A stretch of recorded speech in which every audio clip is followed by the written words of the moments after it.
dito kumukuha ng exam at license yung mga Japanese na gustong magmekaniko. At kung gusto mong mag-extend magtrabaho dito sa Japan, kailangang exam ay pasa mo. At dito ay papasok na kami. Dala-dala ko pa yung multi-tester at saka Vernier caliper dahil kailangan yan sa pag-perform namin doon sa loob. Ano masasabi mo sa exam, boss?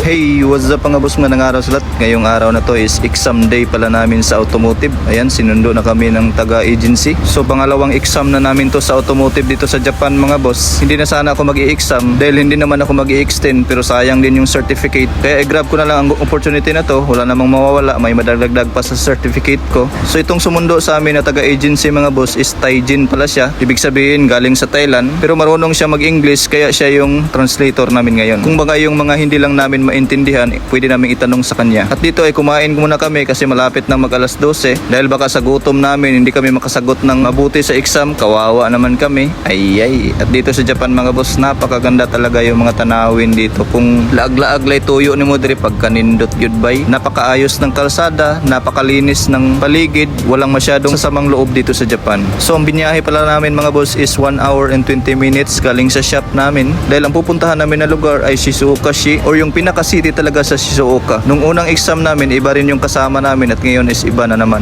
At habang bumabiyahe nga kami dito ay nagbasa-basa muna ako, nag-review ako mga boss dahil baka maulawan tayo at bumagsak sa exam. Tamang basa-basa lang naman ang ginawa ko dito kasi napakasakit sa ulo yung Nihongo dahil mas mahirap pa yung Nihongo kaysa sa perform sa'yo. At after isang oras mahigit mga boss ay nandito na nga kami sa exam area. So napakalaki ng building na to mga boss. Dito kumukuha ng exam at license yung mga Japanese na gustong magmekaniko. At kung gusto mong mag-extend magtrabaho dito sa Japan, kailangang exam ay pasa mo. At dito ay papasok na kami. Dala-dala ko pa yung multi-tester at saka Vernier caliper dahil kailangan yan sa pag-perform namin doon sa loob. So dalawang stage pala to, written at saka actual na exam. Kaya good luck sa amin mga boss. So hindi ko na mabibidyohan yung mga pangyayari sa loob dahil bawal ang camera sa loob mga boss. And after 2 hours and 30 minutes mga boss, ito ng resulta. Tatapos na nga yung exam namin mga boss at success.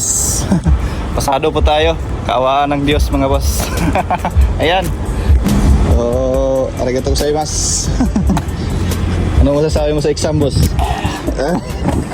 Easy lang.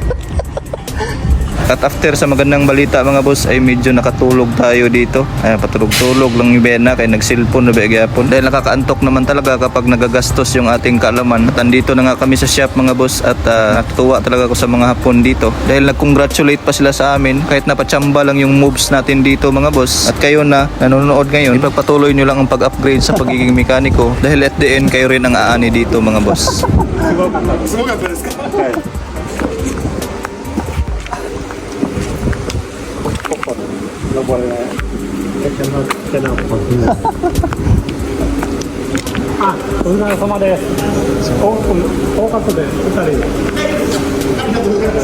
At dito ko nakita yung appreciation ng Hapon sa mga pinaghirapan namin. That's it. Thanks for watching. God bless lot. See you at the next video.